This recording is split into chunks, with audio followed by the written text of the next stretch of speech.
What's up, Junkie Nation? Gorgeous George and Goes are back here with Randy Costa. Randy's got a big fight coming up against Tony Kelley at UFC 269 on December 11th here in Las Vegas, Sin City.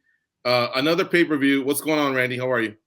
Doing good, man. I appreciate you guys having me on for like 7.5 weeks or something like that. Oh, from 269, dude, I can't wait. It's gonna be so sick. Yeah. It's end of the year card, and I wanted to ask you, even though the last fight didn't go your way, that doesn't mean that the rest of the year, not just fights, not just fight results, couldn't have gone your way. How was 2021 for you, and what would a win on December 11th mean? Man, even in the last fight, obviously I would have loved to win, but I feel like there were a lot of good things that came out of it. Obviously, the most important thing is winning, which didn't happen, but there were a lot of good things that came. Even with the loss, I think I showed a lot of good things, a few bad things that costed me the fight. But man, I'm just lucky, dude. I'm living a dream. I get another chance to go out there and continue to chase the dream in front of and a pretty big platform on a huge stage, on a big show at the end of the year. Dude, I have no complaints. Life is good. Yeah, 2020 was rough on everybody. I think we all just wanted to survive. And then 2021 was us picking ourselves up and dusting ourselves off. But when I went back and looked, these last few years, they haven't been too active for you. But yet at the same time, I know we talk a lot, we keep in touch, and you do a very good job of promoting your career on social media. But what kind of activity would you like to have in 2022? Because let's just say that this is kind of like the end of the year, but I think it's going to be part of what you're looking forward to pair up in 2022 as well. How active do you want to be? Man, I want to stay active. Like active as fuck. Like, hopefully 3 fights next year. Before I got in the UFC, I had those 4 fights back to back every couple months. When I got in the UFC, I lost my first fight. So I realized I needed to do some learning before I jumped back in the cage, and then kind of got gifted with the opportunity to fight in my hometown, and it played in our favor. I did end up getting booked again until UFC Columbus, obviously, which got canceled in that March. So it was like 11 months or 10 months from one fight to the other. So that brings us to September 2020. I fought in September 2020 and then didn't get booked again until March 21. And I had to pull up. I had a back injury. So I'm trying to just keep it going at this point, man. I'm hungry. I showed that, I can compete with these guys and I can beat these guys. I want to stay active. I want to be a household name in the UFC. But I'm done with all the talking, dude. I always say that I want to stay active. And now I'm showing it. It'll be 2 fights this year. Hopefully we're going to go 1-1 this year. And then we're going to keep the ball going into next year, get a couple big wins next year. And I'm just excited, man. But one fight at a time, one day at a time. I have Tony Kelley in a few weeks, and I have a tough task at hand. And then we can figure out what's going on next year. But I would like to stay active, man. And that's my hope. I think some activity along with your charismatic personality, because let's face it, man, you haven't even gotten to 10 fights yet. But I believe people know who you are. I think you did such a great job along with Adrian of building up the last one. Your interviews come off great, like somebody who is appreciative of their status as a professional prize fighter, someone who wants to get better, someone who wants to entertain. I've been told, when's Randy Costa fighting again? I enjoyed the Randy Costa fight. So it seems like you're ticking a lot of boxes. All it takes is like one nice boom streak, one little burst of activity. And I think you can be, one of those even bigger household names for the UFC. Well, I appreciate those words, and I would like to think that as well. I mean, even in the fights that I've lost in the UFC, there's still, pretty crazy fights. I mean, everybody was talking about that Adrian fight, and I had a lot of great things being said to me, even coming off of a loss. So I think like the UFC fans. I mean, I don't have any like casual fans or anything like that, because my name really isn't much. I'm a realist. But like the hardcore fans kind of know that when Randy Costa's fighting, it's probably going to be pretty fucking exciting.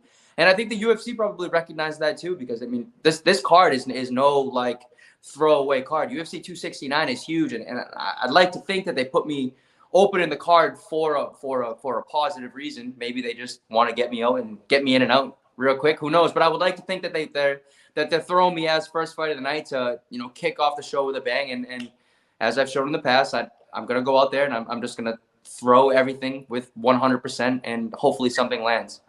It's going to be exciting, man. I'm going to keep trying to build my name, staying active on social. I mean, because, you know, it's the fans that are going to be the ones that are going to support you. So if I can give to them, they're going to give back to me, and then we can all, it can just be a beautiful thing, man. I'm just really excited for December 11th.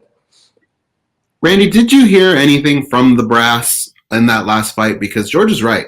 The build up to it was great. The actual fight was phenomenal. And even like the little drama leading up with you guys just moving up on that card. Everything about that fight, I have to imagine if I'm a promoter, that's what I want two of my fighters to do. Did they give you an extra pat on the back, a handshake? Was there anything? Because you're right. Coming out of that fight, there were some good things. Even though it was a loss, there were some good things that came out of it. Yeah, man. They didn't like, you know, oh my God, Randy, that was fucking so cool, this, that, the other thing. But I mean, I would like, I do feel appreciated by the UFC. I mean, the locker room bonus stuff, that's all real stuff. And they came up to me after the fight, and they were just, you know, I thanked them for the opportunity. They were like, that was fucking awesome. My interaction with Sean in the past has been very brief, but he has always expressed his his interest in watching me fight and the excitement that I bring. So I feel like I'm in a pretty good spot with UFC. It's not like they're coming up to me and give me back massages, but I think that they're happy, and you know, I take pride in that because I work fucking hard, and when I go and fight, I actually go out and I try to give the fans what they want to see. You know, I was a fan before I competed at anything, and I always liked watching the guys that just kind of went crazy and threw like insane head kicks, and I think that I'm trying to like mimic the fighter that I like to watch, and it's kind of paying off. I mean, I'm so young in my career. I'm already in the UFC. I have wins in the UFC. I have knockouts in the UFC.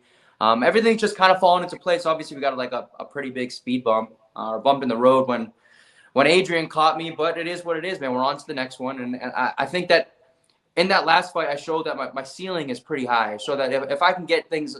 If I can get a hold of things and I can figure things out and I can compose myself, I'm going to be a problem in the division, but I have to get to that point. And, you know, talking's only going to do so much. I have to just go out there and perform. And you've seen from fight to fight from one UFC fight to another fight, you're seeing all these massive improvements. So what are we going to see in December, man? I have no idea. It's going to be fucking crazy.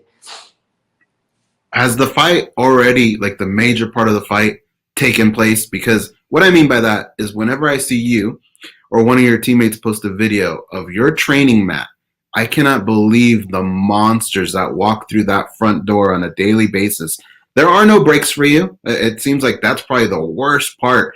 Is there one person in particular that when you see that person walk through the front door, you go, oh man, today's going to suck? Like, who pushes you the most? Who gives you the best advice in that gym?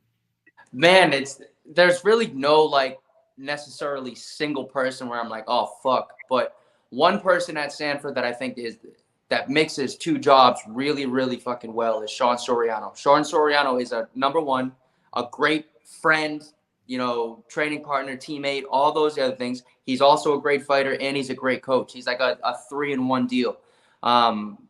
Regardless if he's helping you or trying to hurt you, he's just awesome work. So he's probably like, and I don't work with him like too much, but we're from the same area back in the Northeast. But man, I can sing up and down about how like just good of a dude Sean Soriano is and how like nasty he is on those mats. He hasn't had a chance to show it in the UFC, but he's fighting like November 20th or something like that. And I think that people are gonna start realizing how good he is because man, that dude can fight.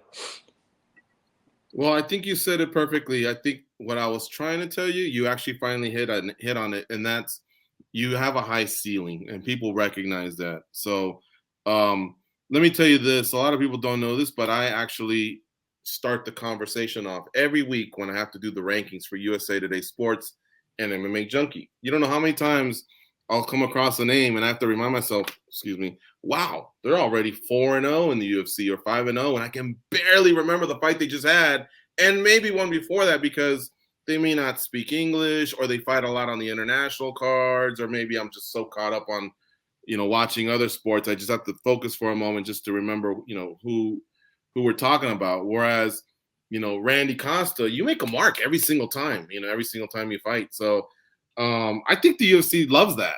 That's what made a lot of fighters popular in Pride as well. The result didn't matter.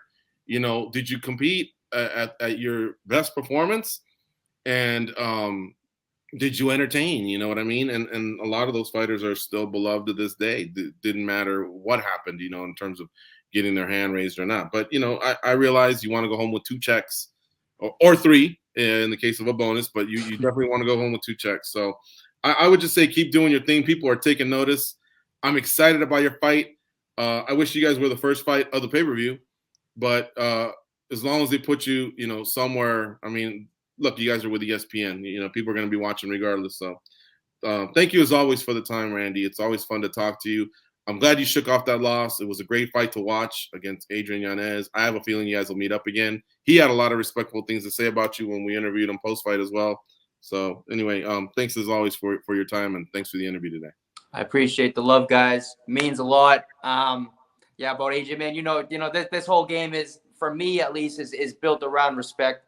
I think Adrian and I, it's probably the inevitable that we're going to fight again. He's on his path. I'm on my path. I hope for the best for him, and I know that at some point it's going to be a pretty cool rematch down the road. Is it Rocky and Apollo? That's who you guys remind me of. I want big time Dustin and Connor vibes, dude. I want the money. I want the dude. That'd be fucking sick, huh? Hopefully, who knows? We'll see what happens. Hey, it's just because it's your weight class. Who do you like in Peter Yan and Corey Sandhagen coming up in a few weeks? Man, I really like Sandhagen. I think he's just so tough to deal with, and that long style. Going with someone like Piotr, who's kind of like in their stance, like really dense. I think it's really hard I think he's going to have a hard time with someone who's so loose and so fluid on the feet. I could be proven wrong. I think that Piotr probably has a wrestling advantage, obviously. But, man, Sandhagen, I think, is a hard riddle for someone of Piotr's style to solve. But we'll see. MMA is fucked up. Yeah. All right, my man. Thanks again. We'll talk to you soon. All right, guys. Later.